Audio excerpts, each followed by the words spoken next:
ही सत श्री अकाल सबनूं जी आइਆਂ ਨੂੰ ਆਖਦੇ ਹਾਂ। ਸੋ ਤੇ ਪ੍ਰੋਗਰਾਮ 'ਚ ਆਪ ਸਭ ਦਾ ਸਵਾਗਤ ਹੈ। ਮੈਂ ਰਾਜਕਨਵੀਰ ਸਿੰਘ ਜੁੜ ਚੁੱਕੇ ਨੇ, ਹਰਜੋਤ ਸਿੰਘ ਖਾਲਸਾ ਜੀ ਸਵਾਗਤ ਹੈ ਜੀ। ਸਤਿ ਸ਼੍ਰੀ ਅਕਾਲ ਅਪਡੇਟ ਕੈਲੀਫੋਰਨੀਆ 'ਚ। ਸਤਿ ਸ੍ਰੀ ਅਕਾਲ, ਧੰਨਵਾਦ ਜੀ ਆਇਆਂ ਨੂੰ। ਪੰਜਾਬੀ ਰੇਡੀਓ ਯੂਐਸਏ ਦੇ ਜਿੰਨੇ ਵੀ ਸਰੋਤੇ ਸਾਡੇ ਸਾਰੇ ਹੀ AM ਸਟੇਸ਼ਨਸ, FM ਸਟੇਸ਼ਨਸ, ਘਰਾਂ ਦੇ ਵਿੱਚ ਰੇਡੀਓ ਸੈਟਸ ਦੇ ਰਾਹੀਂ, ਟੈਲੀਫੋਨ ਦੇ ਰਾਹੀਂ, ਫੇਸਬੁੱਕ, YouTube ਤੇ ਲਾਈਵ ਦੇਖ ਰਹੇ ਹੋ, ਸੁਣ ਰਹੇ ਹੋ, ਸਾਰਿਆਂ ਨੂੰ ਜੀ ਆਇਆਂ ਨੂੰ ਤੇ ਬਹੁਤ ਹੀ ਪਿਆਰ ਤੇ ਸਤਿਕਾਰ ਭਰੀ ਸਤਿ ਸ੍ਰੀ ਅਕਾਲ ਸਰੋਤਿਓ। ਅੱਜ ਮਾਰਚ ਦੀ 19 ਤਰੀਕ ਆ ਤੇ ਦਿਨ ਮੰਗਲਵਾਰ ਆ। ਤੁਹਾਡੇ ਲਈ ਸ਼ਾਮ ਦਾ ਅਪਡੇਟ ਕੈਲੀਫੋਰਨੀਆ ਪ੍ਰੋਗਰਾਮ ਲੈ ਕੇ ਹਾਜ਼ਰ ਹੋਏ। ਪ੍ਰੋਗਰਾਮ ਨੂੰ ਸਪਾਂਸਰ ਕਰਦੇ ਨੇ ਖਾਲਸਾ ਇੰਸ਼ੋਰੈਂਸ ਏਜੰਸੀ, ਜਿਨ੍ਹਾਂ ਦੇ ਕੋਲੋਂ ਹਰ ਇੱਕ ਤਰੀਕੇ ਦੀ ਇੰਸ਼ੋਰੈਂਸ ਕਰਵਾ ਸਕਦੇ ਹੋ। ਇੰਸ਼ੋਰੈਂਸ ਬਾਰੇ ਪਤਾ ਕਰਨ ਲਈ ਕਾਲ 408-272-2500 ਦੇ ਉੱਤੇ। 1992 ਤੋਂ ਇੰਸ਼ੋਰੈਂਸ ਦੇ ਬਿਜ਼ਨਸ ਦੇ ਵਿੱਚ ਨੇ।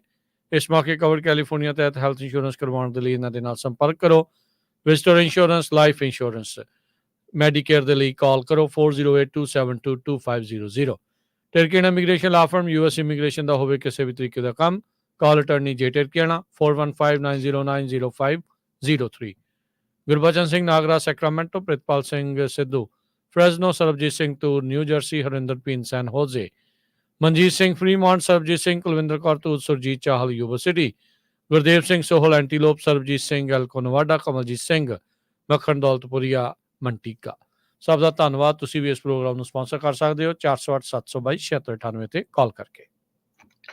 ਅੱਜ ਦੀਆਂ ਖਬਰਾਂ ਵੱਲ ਚੱਲੀਏ ਤੇ ਕੈਲੀਫੋਰਨੀਆ ਦੇ ਵਿੱਚ ਬੇਕਰਸਫੀਲਡ 'ਚ ਕੁਝ ਦਿਨ ਪਹਿਲਾਂ ਇੱਕ 10 ਸਾਲਾਂ ਦੀ ਜਿਹੜੀ ਬੱਚੀ ਆ ਉਹ ਮਿਸਿੰਗ ਰਿਪੋਰਟ ਕੀਤੀ ਗਈ ਸੀ। ਹੁਣ ਇਹ ਪਤਾ ਚੱਲਿਆ ਵੀ ਇੱਕ ਬੰਦੇ ਨੂੰ ਸੇਵੀਅਰ ਕਾਉਂਟੀ, ਸਲੀਨਾ ਜੋ ਆ ਕੋਲੋਰਾਡੋ ਦੇ ਵਿੱਚ, ਤੇ ਉਸ ਨੂੰ ਅਰੈਸਟ ਕੀਤਾ ਗਿਆ ਹੈ ਯੂਟਾ ਦੇ ਵਿੱਚ। ਇਸ ਬੰਦੇ ਨੂੰ, ਕੋਲੋਰਾਡੋ ਦਾ ਰਹਿਣ ਵਾਲਾ ਆ, 29 ਸਾਲਾਂ ਦਾ ਜੋਸ਼ੂਆ ਸਟੈਲੀ। ਕਹਿੰਦੇ ਵੀ ਉਸਨੇ ਉਹ 10 ਸਾਲਾਂ ਦੀ ਜਿਹੜੀ ਓਲਡ ਗਰਲ ਆ ਉਹਦੇ ਨਾਲ ਵਿਆਹ ਕਰਾਉਣਾ ਸੀ। ਸੋ ਜਦੋਂ ਉੱਥੇ ਰੌਲਾ ਪਿਆ ਬੇਕਰਸਫੀਲਡ ਦੇ ਵਿੱਚ ਐਤਵਾਰ ਨੂੰ 5:35 ਤੇ ਰਿਪੋਰਟ ਹੋਈ ਸੀ ਪੁਲਿਸ ਦੇ ਮੁਤਾਬਕ, 10 ਸਾਲਾਂ ਦੀ ਇਹ ਬੱਚੀ। ਤੇ ਉਹ ਤੋਂ ਬਾਅਦ ਜਦੋਂ ਉਹਦੀਆਂ ਫਰੈਂਡਸ ਸਕੂਲ ਦੇ ਵਿੱਚ ਸੀਗੀਆਂ ਤੇ ਉਹਨਾਂ ਨੇ ਇਹ ਦੇਖਿਆ ਵੀ ਉਹ ਡੇਟਿੰਗ ਰਿਲੇਸ਼ਨਸ਼ਿਪ ਦੇ ਵਿੱਚ ਇੱਕ ਅਡਲਟ ਬੰਦੇ ਨਾਲ ਸੀ ਜਿਹੜਾ 30 ਸਾਲਾਂ ਦਾ ਸੀ। ਸੋ 10 ਸਾਲਾਂ ਦੀ ਇਹ ਬੱਚੀ ਆ, ਦੇਖ ਲਓ। ਤੇ ਹੁਣ ਉਸ ਬੰਦੇ ਨੂੰ ਅਰੈਸਟ ਕੀਤਾ ਗਿਆ ਹੈਗਾ ਯੂਟਾ ਦੇ ਵਿੱਚ। ਸੋ ਕੈਲੀਫੋਰਨੀਆ ਤੋਂ ਆਫੀਸਰਸ ਯੂਟਾ ਨੂੰ ਉਸ ਬੱਚੀ ਨੂੰ ਵੀ ਤੇ ਉਹਨੂੰ ਵੀ ਜਿਹੜੇ ਆ, ਜਿਹਦੇ ਨਾਲ ਜਿਹੜਾ ਬੰਦਾ ਕਹਿੰਦਾ ਸੀ ਮੇਰੇ ਨਾਲ ਵਿਆਹ ਹੋਣਾ ਆ, ਉਹਦੀ ਜਿਹੜੀ ਆ ਇੰਟਰਵਿਊ ਇਨਵੈਸਟੀਗੇਸ਼ਨ ਕਰਨ ਗਏ ਆ। ਹੋਪਫੁਲੀ ਉਹ ਅਰੈਸਟ ਹੋਊਗਾ। ਕਹਿੰਦੇ ਵੀ ਇੱਥੋਂ ਉਹ ਕਾਰ ਦੇ ਵਿੱਚ ਉਸ ਨੂੰ ਆਪਣੇ ਨਾਲ ਲੈ ਗਿਆ ਸੀ। ਅਗਲੀ ਗੱਲ ਕਰਦੇ ਜਾਈਏ ਤਾਂ ਗਵਰਨਰ ਨਿਊਸਮ ਹੁਣਾਂ ਦੇ ਉੱਤੇ ਸਵਾਲ ਜਿਹੜੇ ਉਹ ਇਸ ਮੌਕੇ ਉੱਠ ਰਹੇ ਸੀਗੇ ਜਦ ਇੱਕ ਨਵੀਂ ਰਿਪੋਰਟ ਸਾਹਮਣੇ ਆਈ, ਜਿਸ ਵਿੱਚ ਇਹ ਦਾਅਵਾ ਸੀਗਾ ਵੀ ਜਿਹੜੀ ਗੋਲਡਨ ਸਟੇਟ ਆ ਯਾਨੀ ਕਿ ਕੈਲੀਫੋਰਨੀਆ, ਉਹ ਕਲਾਈਮੇਟ ਚੇਂਜ ਦੇ ਜਿਹੜੇ ਮੈਂਡੇਟਸ ਆ ਉਸ ਨੂੰ ਉਹਨਾਂ ਆਪਣੇ ਟੀਚਿਆਂ ਨੂੰ ਪੂਰੇ ਕਰਨ ਤੋਂ ਕਾਫੀ ਦੂਰ ਲੱਗ ਰਹੀ ਆ। ਹੁਣ ਗਵਰਨਰ ਨਿਊਸਮ ਦੇ ਆਫਿਸ ਨੇ ਇਸ ਰਿਪੋਰਟ ਨੂੰ ਡਿਸਮਿਸ ਕਰਦੇ ਹੋਏ ਕਿਹਾ ਆ ਵੀ ਅਸੀਂ ਪਹਿਲਾਂ ਵੀ ਕਈਆਂ ਨੂੰ ਗਲਤ ਸਾਬਤ ਕੀਤਾ ਆ ਤੇ ਵੀ will continue proving everybody wrong. 2030 ਦੇ ਐਮਿਸ਼ਨ ਮੈਂਡੇਟ ਨੂੰ ਲੈ ਕੇ ਇਹ ਜਿਹੜੀ ਚਰਚਾ ਆ, ਇਹ ਜਿਹੜੀ ਰਿਪੋਰਟ ਆ ਉਹ ਸਾਹਮਣੇ ਆਈ ਆ। ਬੀਕਨ ਇਕਨੋਮਿਕਸ ਦੇ ਐਨਾਲਿਸਿਸ ਦੇ ਦੁਆਰਾ ਇਹ ਦੱਸਿਆ ਗਿਆ ਸੀਗਾ ਵੀ ਕੈਲੀਫੋਰਨੀਆ ਦੀਆਂ ਐਮਿਸ਼ਨਸ ਕਾਰਬਨ ਡਾਈਆਕਸਾਈਡ, ਮੀਥੇਨ ਤੇ ਜਿਹੜੀਆਂ ਹੋਰ ਗ੍ਰੀਨ ਹਾਊਸ ਗੈਸਿਸ ਆ ਉਹ 3.4% ਵਧੀਆਂ 2021 ਦੇ ਵਿੱਚ ਪੈਂਡੈਮਿਕ ਦੇ ਵਿੱਚ ਘਟਣ ਤੋਂ ਬਾਅਦ 'ਚ। ਇਹ ਇਨਕਰੀਜ਼ ਕੈਲੀਫੋਰਨੀਆ ਨੂੰ ਕਹਿੰਦੇ ਵੀ ਆਪਣਾ ਜਿਹੜਾ 40% ਫਿਊਰ ਐਮਿਸ਼ਨ ਦਾ ਟੀਚਾ ਆ 2023 ਤੱਕ, ਉਸ ਤੋਂ ਜਿਹੜਾ ਦੂਰ ਲੈ ਕੇ ਜਾਂਦੀਆਂ ਆ। ਸੋ ਕਹਿੰਦੇ ਵੀ ਇਸ ਮਾਮਲੇ ਦੇ ਵਿੱਚ ਆਪਾਂ ਦੇਖਿਆ ਹੀ ਆ ਕੈਲੀਫੋਰਨੀਆ ਨੇ ਆਲਰੇਡੀ ਸਖਤ ਫੈਸਲੇ ਜਿਹੜੇ ਲਏ ਆ, ਨਵੀਆਂ ਜਿਹੜੀਆਂ ਸਟ੍ਰੈਟਜੀਜ਼ ਆ ਉਹ ਬਣਾਈਆਂ ਆ, ਜਿਨ੍ਹਾਂ ਵਿੱਚ ਇਹ ਕਹਿ ਰਹੇ ਆ ਵੀ ਅਸੀਂ 2035 ਤੋਂ ਬਾਅਦ 'ਚ ਕੋਈ ਵੀ ਗੈਸ ਪਾਵਰਡ ਵਹੀਕਲਸ ਆ ਉਹ ਇੱਥੇ ਨਹੀਂ ਵੇਚਣੀਆਂ। ਸੋਲਰ ਦੇ ਉੱਤੇ ਜ਼ੋਰ ਦਿੱਤਾ ਜਾ ਰਿਹਾ ਆ, ਗ੍ਰੀਨ ਐਨਰਜੀ ਜਿਸ ਨੂੰ ਕਿਹਾ ਜਾਂਦਾ ਆ, ਉਸ ਉੱਤੇ ਜਿਹੜਾ ਉਹ ਜ਼ੋਰ ਦਿੱਤਾ ਜਾ ਰਿਹਾ। ਕੈਲੀਫੋਰਨੀਆ ਦੀ ਰੈਗੂਲੇਟਰੀ ਪਲਾਨ ਜੋ ਕਿ ਗਵਰਨਰ ਨਿਊਸਮ ਨੇ ਲਿਆਂਦਾ ਆ, ਉਹਨਾਂ ਨੇ ਹੀ ਇਸ ਦੇ ਤਹਿਤ ਬੈਨ ਨੂੰ ਜਿਹੜਾ ਉਹ ਮੋਹਰੇ ਕੀਤਾ ਸੀਗਾ। ਸੋ ਕਲੀਨ ਐਨਰਜੀ ਕਿੰਨੀ ਆ ਸਕੂਗੀ, ਇਹ ਇੱਕ ਵੱਡੇ ਜਿਹੜੇ ਸਵਾਲ ਆ। ਪਰ ਇਹ ਜਿਹੜੀ LA ਦੀ ਇਸ ਫਰਮ ਦੀ ਜਿਹੜੀ ਰਿਪੋਰਟ ਆ ਉਸਨੇ ਜ਼ਰੂਰ ਨਵੇਂ ਸਵਾਲ ਜਿਹੜੇ ਉਹ ਖੜੇ ਕਰ ਦਿੱਤੇ ਆ। ਗਵਰਨਰ ਨਿਊਸਮ ਦਾ ਆਫਿਸ ਸਫਾਈਆਂ ਤਾਂ ਦੇ ਰਿਹਾ ਆ, ਪਰ ਇਵੈਂਚੁਅਲੀ ਥੋੜੇ ਸਮੇਂ ਦੇ ਵਿੱਚ ਇਹ ਪਤਾ ਲੱਗੂਗਾ ਵੀ ਕੀ ਵਾਕਿਆ ਹੀ ਕੈਲੀਫੋਰਨੀਆ ਆਪਣੇ ਜਿਹੜੀਆਂ ਗ੍ਰੀਨ ਹਾਊਸ ਗੈਸਿਸ ਨੂੰ ਘਟਾਉਣ ਵਾਲੀ ਬੈਂਚਮਾਰਕ ਤੱਕ ਪਹੁੰਚ ਸਕੇਗਾ ਜਾਂ ਨਹੀਂ। ਜੀ, ਪ੍ਰੋਪੋਜੀਸ਼ਨ 1 ਜਿਹੜੀ 1 ਆ, ਇੱਕ ਪ੍ਰੋਪੋਜੀਸ਼ਨ 1 ਆ ਜੋ ਕੈਲੀਫੋਰਨੀਆ ਜਿਹਦੀ VOTING ਹੋਈ ਸੀ ਪਿਛਲੇ ਇਲੈਕਸ਼ਨ ਦੇ ਵਿੱਚ, ਉਹ ਫਿਰ ਇੱਕ ਵਾਰੀ ਕਸੂਤੀ ਸਥਿਤੀ ਦੇ ਵਿੱਚ ਫਸ ਗਈ ਆ। ਜਿਹੜੇ ਓਪੋਨੈਂਟਸ ਆ, ਜਿਹੜੇ ਵਿਰੋਧ ਕਰਦੇ ਸੀ ਪ੍ਰੋਪੋਜੀਸ਼ਨ 1 ਦਾ, ਉਹਨਾਂ ਨੇ ਆਪਣਾ ਕੰਸੈਸ਼ਨ ਵਿਦਡਰਾ ਕਰ ਲਿਆ ਆ। ਪਿਛਲੇ ਹਫ਼ਤੇ ਉਹਨਾਂ ਨੇ ਕਹਿਤਾ ਸੀ ਕੈਲੀਫੋਰਨੀਆ ਦੇ ਗਵਰਨਰ ਗੈਬਨ ਨਿਊਸਮ ਨੂੰ ਵੀ ਅਸੀਂ ਆਪਣੀ ਹਾਰ ਮੰਨ ਲਈ ਆ। ਇਹ ਮੈਂਟਲ ਹੈਲਥ ਵੈਲਟ ਸੀ, 6 ਸਮਥਿੰਗ ਬਿਲੀਅਨ ਡਾਲਰ ਦਾ ਜਿਹੜਾ ਹੋਮਲੈਸਨੈਸ ਨੂੰ ਲੈ ਕੇ, ਉਹਨਾਂ ਦੇ ਮੈਂਟਲ ਇਸ਼ੂਜ਼ ਨੂੰ ਲੈ ਕੇ ਇਹ ਜਿਹੜੇ ਪੈਸੇ ਆ ਯੂਜ਼ ਹੋਣੇ ਸੀ। ਤੇ ਹੁਣ ਇਹ ਪਤਾ ਚੱਲ ਰਿਹਾ ਵੀ ਹਜੇ 2,20,000 ਵੋਟਾਂ ਜਿਹੜੀਆਂ ਉਹ ਕਾਊਂਟ ਹੋਣੀਆਂ ਆ, ਤੇ ਫਰਕ ਸਿਰਫ 19,700 ਵੋਟਾਂ ਦਾ ਰਹਿ ਗਿਆ। ਤੇ ਗਵਰਨਰ ਦਾ ਆਫਿਸ ਹੁਣ ਬੜੇ ਜ਼ੋਰ ਸ਼ੋਰ ਨਾਲ ਡੈਮੋਕ੍ਰੇਟਸ ਨੂੰ, ਜਿੰਨੇ ਵੀ ਜਿਹੜੇ ਉਹਨਾਂ ਦੇ ਸਪੋਰਟਰ ਆ, ਕਹਿ ਰਿਹਾ ਹੈ ਵੀ ਜਿਨ੍ਹਾਂ ਦੀਆਂ ਵੋਟਾਂ ਰਿਜੈਕਟ ਹੋਈਆਂ ਆ ਉਹ ਲੋਕਾਂ ਨੂੰ ਕੰਟੈਕਟ ਕਰੋ ਜਿਨ੍ਹਾਂ ਦੇ ਸਿਗਨੇਚਰ ਨਹੀਂ ਮਿਲਦੇ ਮੇਲ ਇਨ ਬੈਲਟ ਦੇ ਉੱਤੇ। ਰਾਈਟ ਨਾਓ ਜਿਹੜੀਆਂ ਯੈਸ ਵੋਟ ਆ ਉਹ 35,42,815 ਆ, ਤੇ ਅਗੇਂਸਟ ਹੈਗੀਆਂ 35,22,444। 50.1% ਹਾਂ ਚ ਆ, 49.9% ਨਾ ਦੇ ਵਿੱਚ ਹੈਗੀਆਂ। ਸੋ ਇਸ ਨੂੰ ਲੈ ਕੇ ਹੁਣ ਜਿਨ੍ਹਾਂ ਨੇ ਪਹਿਲਾਂ ਆਪਣੀ ਹਾਰ ਮੰਨ ਲਈ ਸੀ, ਉਹ ਕਹਿੰਦੇ ਵੀ ਨਹੀਂ, ਇਹ ਜਿਹੜਾ ਗਵਰਨਰ ਆ ਇਹ ਸਾਨੂੰ ਜਿਹੜਾ ਆ ਟ੍ਰਿਕ ਕਰ ਰਿਹਾ ਸੀ, ਤੇ ਅਸੀਂ ਜਿਹੜਾ ਆ ਜਦ ਤੱਕ ਫਾਈਨਲ ਰਿਜ਼ਲਟ ਨਹੀਂ ਆਉਂਦੇ ਉਦ ਤੱਕ ਆਪਣੀ ਜਿਹੜੀ ਹਾਰ ਆ ਉਹ ਨਹੀਂ ਮੰਨਾਂਗੇ। 24 ਦਿਨ ਅਜੇ ਬਚੇ ਨੇ ਆਫੀਸ਼ੀਅਲ ਟੈਲੀ ਜਿਹੜੀ ਆ ਕੰਪਲੀਟ ਕਰਨ ਦੇ ਲਈ। ਸੋ ਬਹੁਤ ਹੀ ਜ਼ਿਆਦਾ ਕਲੋਜ਼ ਕੰਟੈਸਟ ਦੇਖਿਆ ਜਾ ਰਿਹਾ ਹੈ। ਸੋ ਲੇਟੈਸਟ ਅਪਡੇਟ ਜਿਹੜੀ secretary of state the website ਦੇ ਉੱਤੇ ਆ, ਇਹ ਹੁਣ 35,50,974 ਹਾਮੀ ਦੇ ਵਿੱਚ ਤੇ 35,28,698 ਉਲਟ ਜਿਹੜੀਆਂ ਇਸ ਪ੍ਰੋਪੋਜੀਸ਼ਨ ਦੇ ਆਈਆਂ ਆ। ਸੋ ਵੈਰੀ ਕਲੋਜ਼ ਜਿਹੜਾ ਇਸ ਟਾਈਮ ਮੁਕਾਬਲਾ ਜਿਹੜਾ ਉਹ ਚੱਲ ਰਿਹਾ, ਕੁਛ ਹਜ਼ਾਰ ਵੋਟਾਂ ਦਾ ਹੀ ਸਿਰਫ ਫਰਕ ਚੱਲ ਰਿਹਾ ਆ। ਤੇ ਨਾਲ ਹੀ ਦੱਸਦੇ ਜਾਈਏ ਅੱਜ ਸਪੈਸ਼ਲ ਇਲੈਕਸ਼ਨ ਜਿਹੜੇ ਮਕਾਰਥੀ ਹੁਣੀ ਵਿੱਚੇ ਹੀ ਛੱਡ ਕੇ ਚਲੇ ਗਏ ਸੀ, ਜਦੋਂ ਉਹਨਾਂ ਨੂੰ ਅਹੁਦੇ ਤੋਂ ਲਾਂਭੇ ਕੀਤਾ, ਉਹਨਾਂ ਨੇ ਆਪਣੀ ਜਿਹੜੀ ਸੀਟ ਆ ਉਹ ਵੀ ਖਾਲੀ ਕਰ ਦਿੱਤੀ ਸੀ। ਉੱਥੇ US house of representative district 20 ਦੀ ਵੋਟਾਂ ਅੱਜ ਪੈ ਰਹੀਆਂ ਆ, ਤੇ ਹੁਣ ਤੋਂ ਕਹਿ ਸਕਦੇ ਹਾਂ ਵੀ 2-3 ਘੰਟੇ ਬਾਅਦ ਇਸ ਦੇ ਜਿਹੜੇ ਫੈਸਲੇ ਆ ਉਹ ਆਉਣੇ ਸ਼ੁਰੂ ਹੋਣਗੇ। ਜਿੱਥੇ ਵਿੰਸ ਫੋਂਗ ਜੋ ਮਕਾਰਥੀ ਦੇ ਦੁਆਰਾ ਥਾਪੜਾ ਜਿਹਨੂੰ ਮਿਲਿਆ ਆ ਉਹ, ਤੇ ਮਾਈਕ ਬਰਡੋ ਦੇ ਵਿੱਚ ਮੁਕਾਬਲਾ ਹੋ ਸਕਦਾ ਆ। ਉੱਥੇ ਜਿਹੜੇ ਹਰਮੇਸ਼ ਕੁਮਾਰ ਆ ਉਹ ਡੈਮੋਕ੍ਰੇਟ ਪਾਰਟੀ ਵੱਲੋਂ ਵੀ ਇਸ ਇਲੈਕਸ਼ਨ ਦੇ ਵਿੱਚ ਰਨ ਕਰ ਰਹੇ ਹੈਗੇ ਆ। ਸੋ ਦੇਖਦੇ ਆ ਕੀ ਫੈਸਲਾ ਆਉਂਦਾ। ਕੱਲ ਸਵੇਰ ਤੱਕ ਜਾਂ ਕਹਿ ਲਓ ਵੀ ਕੁਝ ਘੰਟਿਆਂ ਤੱਕ ਇਹ ਹੋਰ ਕਲੀਅਰ ਹੋ ਜਾਵੇਗਾ। ਅਗਲੀ ਜਿਹੜੀ ਹਰਜੋਤ ਸਿੰਘ ਜੀ ਗੱਲ ਕਰਦੇ ਆ, ਕੈਲੀਫੋਰਨੀਆ ਦੇ ਵਿੱਚ ਇਸ ਟਾਈਮ ਆਰਗੇਨਾਈਜ਼ਡ ਰੀਟੇਲ ਥੈਫਟ ਦੇ ਉਲਟ, ਚੋਰੀਆਂ ਦੇ ਉਲਟ ਕਾਫੀ ਜਿਹੜਾ ਆ ਕਰੜਾ ਸਟੈਂਡ ਵੀ ਦੇਖਣ ਨੂੰ ਮਿਲ ਰਿਹਾ ਹੈ ਕਿਤੇ ਕਿਤੇ। ਬਹੁਤ ਸਾਰੀਆਂ ਜਿਹੜੀਆਂ ਖਬਰਾਂ ਆਉਂਦੀਆਂ ਰਹਿੰਦੀਆਂ। ਹੁਣ ਉਸੇ ਹੀ ਮਾਮਲੇ ਵਿੱਚ ਆਰਗੇਨਾਈਜ਼ਡ ਰੀਟੇਲ ਕ੍ਰਾਈਮ ਰਿੰਗ ਨੂੰ ਟਾਰਗੇਟ ਕੀਤਾ ਗਿਆ।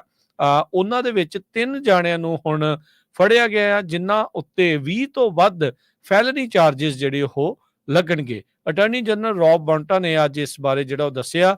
ਇਹ ਜਿਹੜੇ 3 ਬੰਦੇ ਆ, ਇਹ high end retail stores California ਦੇ ਵਿੱਚ ਵੱਖ-ਵੱਖ ਥਾਵਾਂ ਦੇ ਉੱਤੇ ਉੱਥੇ ਚੋਰੀ ਚਕਾਰੀ ਕਰਦੇ ਸੀ। ਸਮੈਸ਼ ਐਂਡ ਗ੍ਰੈਬ ਥੈਫਟ ਦੇ ਵਿੱਚ ਇਹ ਮਾਹਰ ਸੀਗੇ।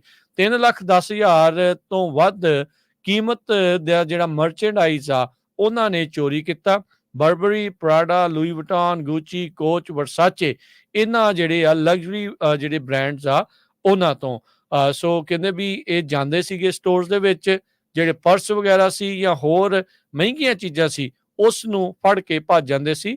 ਜਿਹੜਾ ਸਮੈਸ਼ ਐਂਡ ਗ੍ਰੈਬ ਦਾ ਇੱਕ ਪੈਟਰਨ ਆਪਾਂ ਸਾਰੇ ਥਾਵਾਂ ਦੇ ਉੱਤੇ ਦੇਖਿਆ ਆ। ਸੋ ਕਹਿੰਦੇ ਵੀ ਬਾਅਦ ਦੇ ਵਿੱਚ ਇਹ ਇੰਸਟਾਗ੍ਰਾਮ ਦੇ ਉੱਤੇ ਇਹਨਾਂ ਨੂੰ ਵੇਚ ਰਹੇ ਸੀਗੇ।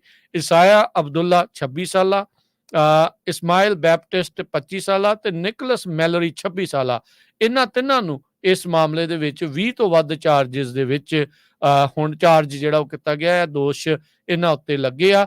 ਦਸੰਬਰ 2022 ਤੋਂ ਫਰਵਰੀ 2024 ਦੇ ਦਰਮਿਆਨ ਇਹਨਾਂ ਨੇ LA, orange County, San Diego, Riverside, ਅਲਾਮੀਡਾ ਤੇ ਸੈਂਟਾ ਕਲਾਰਾ ਕਾਉਂਟੀਜ਼ ਦੇ ਵਿੱਚ ਚੋਰੀਆਂ ਕੀਤੀਆਂ ਸੀ।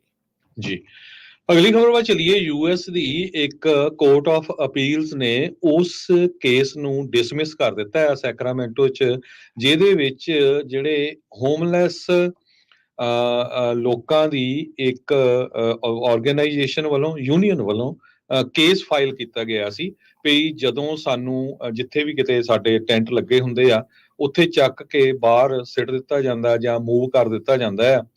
ਤੇ ਇਸ ਲਾਸੂਟ ਦੇ ਵਿੱਚ ਜਿਹੜਾ ਸੈਕਰਾਮੈਂਟੋ ਹੋਮਲੈਸ ਯੂਨੀਅਨ, ਇਹ ਉਹਨਾਂ ਨੇ ਯੂਨੀਅਨ ਬਣਾਈ ਹੋਈ ਆ, ਉਹਨਾਂ ਨੇ ਇਹ ਕਿਹਾ ਸੀ, ਅੱਜ ਕੱਲ ਉਹਨਾਂ ਨੂੰ ਅਨਹਾਊਸਡ ਪੀਪਲ ਕਿਹਾ ਜਾਂਦਾ ਆ, ਵੀ ਜਦੋਂ ਐਕਸਟ੍ਰੀਮ ਵੈਦਰ ਹੁੰਦਾ ਆ, ਜਿਹੜਾ ਬਹੁਤ ਮਾੜਾ ਵੈਦਰ ਹੁੰਦਾ ਆ, ਮੀਂਹ ਪੈਂਦਾ ਆ, ਧੁੱਪ ਆ, ਹਵਾ ਆ, ਤੇ ਉਸ ਟਾਈਮ ਤੇ ਜਦੋਂ ਮੂਵ ਕਰਦੇ ਆ ਤੇ ਉਹ ਸਾਡੇ ਕਨਸਟੀਟਿਊਸ਼ਨਲ ਰਾਈਟਸ ਨੂੰ ਵਾਇਲੇਟ ਕਰਦਾ ਹੈਗਾ।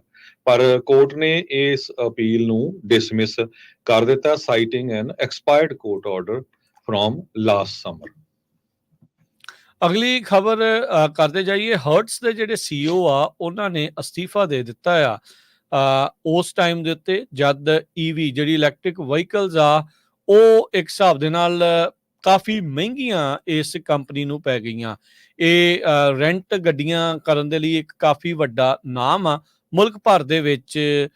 ਇਹ ਗੱਡੀਆਂ ਜਿਹੜੀਆਂ ਹਰਟਸ ਵਾਲੇ ਰੈਂਟ ਕਰਦੇ ਆ।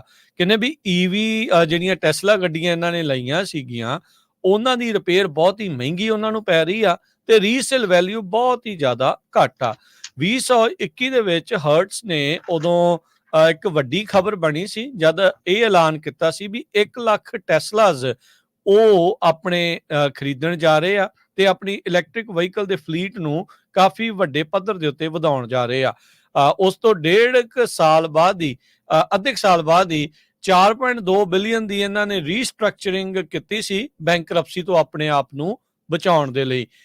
ਇਸ ਦੇ ਨਾਲ ਜਿਹੜਾ ਬ੍ਰਾਂਡ ਦਾ ਜਿਹੜਾ ਸਟਾਕ ਆ ਉਹ 40% 2 ਹਫ਼ਤਿਆਂ ਦੇ ਲਈ ਵੱਧ ਗਿਆ ਸੀ, ਪਰ ਹੁਣ 2-2.5 ਸਾਲ ਬਾਅਦ ਇਹ ਆਪਣੀਆਂ ਕਹਿੰਦੇ ਇਲੈਕਟ੍ਰਿਕ ਵਹੀਕਲਸ ਵੱਧ ਤੋਂ ਵੱਧ ਵੇਚਣ ਦੀ ਕੋਸ਼ਿਸ਼ ਜਿਹੜੀ ਉਹ ਕਰ ਰਿਹਾ ਹੈਗਾ ਆ। ਸੋ CEO ਸਟੀਵਨ ਸ਼ਰ ਉਹ ਹੁਣ ਸਟੈਪ ਡਾਊਨ ਕਰਨ ਜਾ ਰਹੇ ਆ ਆਪਣੇ ਉਸ ਅਹੁਦੇ ਤੋਂ। ਕਹਿੰਦੇ ਵੀ ਜਿਹੜਾ ਮੈਂ ਗੈਂਬਲ ਲਿਆ ਸੀਗਾ, ਰਿਸਕ ਲਿਆ ਸੀਗਾ, ਉਹ ਇਸ ਟਾਈਮ ਦੇ ਉੱਤੇ ਪੂਰਾ ਨਹੀਂ ਪਿਆ ਤੇ ਮੈਂ ਇਹਦੀ ਜ਼ਿੰਮੇਵਾਰੀ ਕਾਈਂਡ ਆਫ ਲੈਂਦਾ ਹੋਇਆ ਇਸ ਅਸਤੀਫੇ ਤੋਂ ਜਿਹੜਾ ਉਹ ਪਰੇ ਜਾ ਰਿਹਾ ਆ।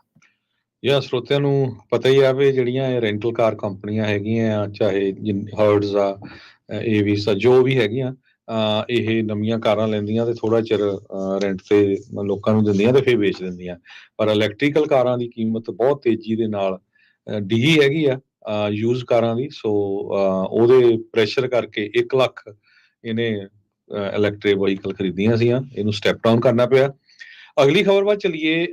ਔਰੇਂਜ ਕਾਉਂਟੀ ਦੇ ਡੈਮੋਕ੍ਰੇਟ ਕੇਟੀ ਪੋਰਟਰ ਜੋ ਇਲੈਕਸ਼ਨ ਦੇ ਵਿੱਚ ਸੀ ਸੈਨੇਟ ਰੇਸ ਦੇ ਲਈ, ਤੇ ਉਹਨਾਂ ਨੇ ਪਿਛਲੇ ਦਿਨਾਂ 'ਚ ਸਟੇਟਮੈਂਟ ਜਾਰੀ ਕੀਤੀ ਸੀ ਪਈ ਜਿਹੜੀ ਕੈਲੀਫੋਰਨੀਆ ਦੀ ਸੈਨੇਟ ਰੇਸ ਆ ਉਸ ਨੂੰ ਰਿਗ ਕੀਤਾ ਗਿਆ ਆ, ਉਹਦੇ ਵਿੱਚ ਹੇਰਾਫੇਰੀ ਹੋਈ ਆ ਵੀ ਜਿਹੜੇ ਸਪੈਸ਼ਲ ਇੰਟਰਸਟ ਗਰੁੱਪਸ ਆ ਉਹਨਾਂ ਨੇ ਬਹੁਤ ਪੈਸੇ ਯੂਜ਼ ਕੀਤੇ ਆ ਇਸ ਤਰ੍ਹਾਂ। ਉਹ ਤੋਂ ਬਾਅਦ ਉਹਨਾਂ ਦੀ ਹੀ ਪਾਰਟੀ ਨੇ ਕਾਫੀ ਜ਼ਿਆਦਾ ਜਿਹੜਾ ਆ ਵਿਰੋਧ ਕੀਤਾ ਸੀ। ਸਰੋਤਿਆਂ ਨੂੰ ਯਾਦ ਹੋਊਗਾ ਸੈਨੇਟਰ ਡਾਇਨ ਫਾਈਨਸਟਾਈਨ ਉਹਨਾਂ ਦੀ ਜਗ੍ਹਾ ਦੇ ਉੱਤੇ ਪਿਛਲੇ ਜਿਹੜੀ ਆ ਇਲੈਕਸ਼ਨ ਦੇ ਵਿੱਚ ਕੇਟੀ ਪੋਰਟਰ ਹੁਣੀ ਇੱਕ ਟਾਈਮ ਦੇ ਉੱਤੇ ਗਿਣੇ ਜਾ ਰਹੇ ਸੀ ਵੀ ਹੋ ਸਕਦਾ ਇਹ ਵੀ ਸੈਨੇਟਰ ਬਣ ਜਾਣ। ਪਰ ਜਿਹੜੇ ਹੁਣ 2 ਕੈਂਡੀਡੇਟ ਆਏ ਆ, ਇੱਕ ਰਿਪਬਲਿਕਨ ਤੇ ਦੂਸਰੇ ਜਿਹੜੇ ਆ ਡੈਮੋਕ੍ਰੇਟ ਹੈਗੇ ਆ, ਐਡਮ ਸ਼ੇਫ। ਤੇ ਪਰ ਅੱਜ ਉਹਨਾਂ ਨੇ ਇਸ ਦੀ ਜਿਹੜੀ ਆ ਮਾਫੀ ਮੰਗ ਲਈ। ਉਹ ਕਹਿੰਦੇ ਵੀ ਨਹੀਂ, ਮੈਂ ਕਹਿਣਾ ਕੁਝ ਹੋਰ ਚਾਹੁੰਦੀ ਸੀ ਪਰ ਮੇਰੇ ਤੋਂ ਕਿਹਾ ਕੁਝ ਹੋਰ ਗਿਆ, ਕਿਉਂਕਿ ਲੋਕਾਂ ਨੇ ਇਸ ਦੇ ਜਿਹੜੇ ਵਰਡ ਆ ਉਹ ਐਗਜ਼ੈਕਟਲੀ ਸੇਮ ਪ੍ਰੈਜ਼ੀਡੈਂਟ ਟਰੰਪ ਹੋਣਾ ਵਾਂਗ ਉਹਨਾਂ ਦੇ ਨਾਲ ਕੰਪੇਅਰ ਕਰਨੇ ਸ਼ੁਰੂ ਕਰ ਦਿੱਤੇ ਸੀ, ਕਿਉਂਕਿ ਉਹਨਾਂ ਨੇ ਵੀ ਉਸ ਟਾਈਮ ਤੇ ਕਿਹਾ ਸੀ ਵੀ ਜਿਹੜੀ ਇਲੈਕਸ਼ਨਸ ਆ ਉਹਨਾਂ ਦੇ ਵਿੱਚ ਹੇਰਾਫੇਰੀ ਹੋਈ ਆ ਤੇ ਇਸੇ ਕਰਕੇ ਮੈਂ ਲੂਜ਼ ਹੋਇਆ ਹੈਗਾ। ਸੋ ਪੋਰਟਰ ਨੇ ਰੀਟਰੇਟ ਕੀਤੇ ਹੈਗੇ ਆ ਆਪਣੇ ਸ਼ਬਦ। ਉਹ ਕਹਿੰਦੀ ਵੀ ਮੈਨੂੰ ਹੋਰ ਸ਼ਬਦ ਜਿਹੜੇ ਆ ਉਹ ਯੂਜ਼ ਕਰਨੇ ਚਾਹੀਦੇ ਸੀ। ਸੋ ਹੁਣ ਜਿਹੜੀ ਨਵੰਬਰ ਦੇ ਵਿੱਚ ਰੈਗੂਲਰ ਇਲੈਕਸ਼ਨ ਹੋਣੀ ਆ ਉਹਦੇ ਵਿੱਚ ਐਡਮ ਸ਼ੇਫ ਡੈਮੋਕ੍ਰੇਟ ਤੇ ਸਟਾਰ ਜਿਹੜੇ ਬੇਸਬਾਲ ਦੇ ਸਟਾਰ ਹੈਗੇ ਸਟੀਵ ਗਾਰਵੇ ਰਿਪਬਲਿਕਨ, ਇਹ ਦੋਨੋਂ ਜਾਣੇ ਹੁਣ ਬੈਲਟ ਦੇ ਉੱਤੇ ਹੋਣਗੇ ਤੇ ਦੋਨਾਂ ਚੋਂ ਇੱਕ ਜਾਣਾ ਜੋ ਆ ਉਹ ਸੈਨੇਟ ਦੇ ਵਿੱਚ ਜਾਊਗਾ ਕੈਲੀਫੋਰਨੀਆ ਤੋਂ। ਸਟੈਲਨਟਸ ਇਹ ਇੱਕ ਦੁਨੀਆ ਦੀ ਸਭ ਤੋਂ ਵੱਡੀ ਆਟੋਮੇਕਰ ਕੰਪਨੀ ਆ, ਗੱਡੀਆਂ ਬਣਾਉਣ ਵਾਲੀ ਕੰਪਨੀ ਆ। ਉਹਨਾਂ ਨੇ ਅੱਜ ਇਸ ਚੀਜ਼ ਨੂੰ ਹਾਮੀ ਭਰ ਦਿੱਤੀ ਆ ਵੀ ਉਹ ਕੈਲੀਫੋਰਨੀਆ ਦੇ ਜਿਹੜੇ ਵਹੀਕਲ ਐਮਿਸ਼ਨ ਸਟੈਂਡਰਡਸ ਆ, ਵੀ ਜਿਹੜਾ ਧੂੰਆਂ ਨਿਕਲਦਾ ਆ ਉਸ ਨੂੰ ਕੰਪਲਾਈ ਕਰਨਗੇ, ਯਾਨੀ ਕਿ ਕੈਲੀਫੋਰਨੀਆ ਵਾਹਦ ਇੱਕ ਅਜਿਹਾ ਸੂਬਾ ਆ ਮੁਲਕ ਭਰ ਦੇ ਵਿੱਚ ਜਿਹੜਾ ਆਪਣੇ ਐਮਿਸ਼ਨ ਸਟੈਂਡਰਡਸ ਵੱਖਰੇ ਸੈੱਟ ਕਰਦਾ ਆ ਪੂਰੇ ਮੁਲਕ ਦੇ ਨਾਲੋਂ। ਉਹਨਾਂ ਇਸ ਮਿਸ਼ਨਸ ਦੇ ਤਹਿਤ, ਸਟੈਂਡਰਡਸ ਦੇ ਤਹਿਤ ਕਹਿੰਦੇ ਵੀ ਜ਼ੀਰੋ ਮਿਸ਼ਨ ਪਲੱਗ ਇਨ ਹਾਈਬ੍ਰਿਡ ਵਹੀਕਲਸ, ਇਹਨਾਂ ਦੀ ਵਿਕਰੀ ਇਹ 68% ਤੱਕ ਲੈ ਕੇ ਜਾਣਗੇ, ਜਿਹੜੇ ਨਵੇਂ ਲਾਈਟ ਡਿਊਟੀ ਵਹੀਕਲਸ ਸੇਲਸ ਆ 2023 ਤੱਕ। ਇਹ ਫੈਸਲਾ ਹੁਣ ਕੰਪਨੀ ਦੇ ਵਿੱਚ ਆਇਆ ਆ। ਇਸ ਕੰਪਨੀ ਦੇ ਅੰਡਰ ਕ੍ਰਾਈਜ਼ਲਰ, ਡੌਜ ਤੇ ਜੀਪ ਦੇ ਜਿਹੜੇ ਵੱਖ-ਵੱਖ ਬ੍ਰਾਂਡ ਆ, ਵੱਖ-ਵੱਖ ਮਾਡਲਸ ਆ, ਉਹ ਕੰਪਨੀਆਂ ਜਿਹੜੀਆਂ ਉਹ ਬਣਾਉਂਦੀ ਆ। ਡੈਮੋਕ੍ਰੇਟ ਗਵਰਨਰ ਗੈਵਿਨ ਨਿਊਸਮ ਦੀਆਂ ਉਸ ਪਾਲਿਸੀ ਨੂੰ ਕਹਿ ਸਕਦੇ ਆ ਵੀ ਇੱਕ ਹਿਸਾਬ ਦੇ ਨਾਲ ਵਧਾਵਾ ਮਿਲੂਗਾ, ਬੂਸਟ ਮਿਲੂਗਾ, ਜਦ ਏਡੀ ਵੱਡੀ ਕੰਪਨੀ ਵੀ ਇਹਨਾਂ ਐਮਿਸ਼ਨਸ ਨੂੰ ਮੰਨਣ ਦੇ ਲਈ ਰਾਜੀ ਹੋ ਚੁੱਕੀ ਆ। ਸਟੈਲੈਂਟਸ ਹੁਣ ਕਹਿੰਦੇ ਵੀ 4 ਵੱਡੇ ਜਿਹੜੇ ਆਟੋਮੇਕਰਸ ਆ, ਫੋਰਡ, ਹੋਂਡਾ, ਵੋਲਕਸਵੈਗਨ ਤੇ BMW, ਉਹਨਾਂ ਦੇ ਨਾਲ ਜੁਆਇਨ ਕਰ ਗਈ ਆ, ਜਿਹੜੇ ਕੈਲੀਫੋਰਨੀਆ ਦੇ ਵਿੱਚ 2019 ਦੇ ਐਮਿਸ਼ਨ ਰੂਲਸ ਜਾਰੀ ਕੀਤੇ ਗਏ ਸੀਗੇ। ਉਸ ਟਾਈਮ ਦੇ ਉੱਤੇ ਟਰੰਪ ਐਡਮਿਨਿਸਟ੍ਰੇਸ਼ਨ ਦੇ ਦੁਆਰਾ ਐਂਟੀ ਟਰਸਟ ਇਨਵੈਸਟੀਗੇਸ਼ਨ ਇਹਨਾਂ ਕੰਪਨੀਆਂ ਦੇ ਉਲਟ ਚਲਾਈ ਗਈ ਸੀਗੀ, ਜੋ ਕਿ ਬਾਅਦ ਦੇ ਵਿੱਚ ਬੰਦ ਕਰ ਦਿੱਤੀ ਗਈ ਸੀ, ਕਿਸੇ ਵੀ ਤਰੀਕੇ ਦੀ ਕੋਈ ਗਲਤ ਚੀਜ਼ ਨਾ ਪਾਉਣ ਦੇ ਕਰਕੇ। ਸੋ ਉਹਨਾਂ ਦੇ ਜਿਹੜੇ CEO ਕਾਰਲੋਸ ਟੈਵਰਸ ਨੇ ਕਿਹਾ ਆ ਵੀ ਜਿਹੜਾ ਅੱਜ ਮੰਗਲਵਾਰ ਦਾ ਜਿਹੜਾ ਐਗਰੀਮੈਂਟ ਆ, ਇਹ ਸਾਰਿਆਂ ਦੇ ਲਈ ਵਿਨ ਵਿਨ ਜਿੱਤ ਹੀ ਦੇਖੀ ਜਾਊਗੀ। ਕਸਟਮਰ ਲਈ ਵੀ ਕਹਿੰਦੇ ਗੁੱਡ ਹੋਊਗਾ ਤੇ ਪਲੈਨਟ ਲਈ ਵੀ ਇਹ ਸਭ ਕੁਝ ਵਧੀਆ ਰਹੇਗਾ ਜੀ। ਇੱਕ ਨਵਾਂ ਸਰਵੇ ਆਇਆ ਜਿਹਦੇ ਵਿੱਚ ਟੌਪ ਦੇ ਜਿਹੜੇ 10 ਸ਼ਹਿਰ ਆ ਅਮਰੀਕਾ ਦੇ ਜਿਹੜੇ ਫੈਮਿਲੀ ਫਰੈਂਡਲੀ ਹੈਗੇ ਆ, ਉਹਨਾਂ ਦਾ ਨਾਮ ਇਸ ਜੋ ਸਰਵੇ ਆ ਉਹਦੇ ਵਿੱਚ ਦੱਸਿਆ ਗਿਆ ਆ। ਤੇ ਉਹਦੇ ਚੋਂ 2 ਸ਼ਹਿਰ ਕੈਲੀਫੋਰਨੀਆ ਦੇ ਆਏ ਆ। ਨੰਬਰ 1 ਦੇ ਉੱਤੇ ਫਰੈਡਰਿਕਸਬਰਗ ਟੈਕਸਸ ਆ, ਤੇ ਨੰਬਰ 2 ਦੇ ਉੱਤੇ ਨੈਪਾ ਕੈਲੀਫੋਰਨੀਆ ਆ। ਕਹਿੰਦੇ ਵੀ ਨੈਪਾ ਜਿਹੜਾ ਸ਼ਹਿਰ ਆ ਉਹ ਬਹੁਤ ਫੈਮਿਲੀ ਫਰੈਂਡਲੀ ਹੈਗਾ, ਤੇ ਲੋਕ ਵਧੀਆ ਹੈ ਉੱਥੇ ਦੇ। ਤੇ 9ਵੇਂ ਨੰਬਰ ਦੇ ਉੱਤੇ ਕੈਲੀਫੋਰਨੀਆ 'ਚ ਸੈਨ ਲੂਇਸ ਓਬਿਸਪੋ ਆਇਆ ਹੈ। ਜੀ, ਜਾਂਦੇ ਜਾਂਦੇ ਦੱਸਦੇ ਜਾਈਏ ਸਟਾਕਸ ਦਾ ਅੱਜ ਕੀ ਹਾਲ ਰਿਹਾ। ਅੱਜ ਕਾਫੀ ਚੜ੍ਹਾਈ ਰਹੀ ਡਾਓ ਜੋਨਸ ਦੇ ਵਿੱਚ ਸਟਾਕਸ ਦੀ। 320 ਪੁਆਇੰਟ ਦੇ ਇਜ਼ਾਫੇ ਤੋਂ ਬਾਅਦ ਚ ਡਾਓ ਜੋਨ 39,111 ਤੇ ਬੰਦ ਹੋਇਆ। S&P 29 ਪੁਆਇੰਟ ਵੱਧ ਕੇ 5178 ਦੇ ਉੱਤੇ। ਨੈਸਡੈਕ 63 ਪੁਆਇੰਟ ਵੱਧ ਕੇ 16,167 ਦੇ ਉੱਤੇ ਬੰਦ ਹੋਇਆ। ਸੋਨੇ ਦਾ ਭਾਅ $2100 ਤੇ $59 ਪ੍ਰਤੀ ਆਉਂਸ। ਕੱਚੇ ਤੇਲ ਦੀ ਕੀਮਤ $83 ਪ੍ਰਤੀ ਬੈਰਲ। 10 year yield 4.29% ਰਹੀ ਆ। ਤੇ ਕ੍ਰਿਪਟੋ ਕਰੰਸੀ ਚ ਬਿਟਕੋਇਨ ਇਹ ਹੁਣ ਥੱਲੇ ਵੱਲ ਨੂੰ ਮੁੜ ਦੁਬਾਰਾ ਆਇਆ, 70,000 ਤੋਂ ਮੁੜ ਕੇ 63,039 ਦੇ ਉੱਤੇ। ਤੇ ਇਥੀਰੀਅਮ $3230 ਦੇ ਬਰਾਬਰ ਚੱਲ ਰਿਹਾ ਆ। $1 ਦੇ ਬਰਾਬਰ ਕੈਨੇਡਾ ਦੇ $1 ਤੇ 35 ਸੈਂਟ ਰਹੇ ਆ। $1 ਦੇ ਬਰਾਬਰ ਇੰਡੀਆ ਦੇ 83 ਰੁਪਏ ਤੇ 2 ਪੈਸੇ, ਤੇ $1 ਦੇ ਬਰਾਬਰ ਪਾਕਿਸਤਾਨ ਦੇ 278 ਰੁਪਏ ਤੇ 70 ਪੈਸੇ। ਇੱਥੇ ਪ੍ਰੋਗਰਾਮ ਦੀ ਸਮਾਪਤੀ ਮੇਰੇ ਰਾਜਕਨਵੀਰ ਸਿੰਘ ਵੱਲੋਂ ਤੇ ਹਰਜੋਤ ਸਿੰਘ ਵੱਲੋਂ ਸਭ ਨੂੰ ਪਿਆਰ ਸਤਿਕਾਰ ਸੈਨਿਕ ਕੀ ਜਹੀ ਸਤਿ ਸਤਿ ਸ੍ਰੀ ਸ੍ਰੀ ਅਕਾਲ। ਜਿੰਨੇ ਵਾਸਤੇ ਰਹੋ, ਹੱਸਦੇ ਖੇਲਦੇ ਰਹੋ, ਸੁਣਦੇ ਰਹੋ, ਦੇਖਦੇ ਰਹੋ ਪੰਜਾਬੀ ਰੇਡੀਓ USA।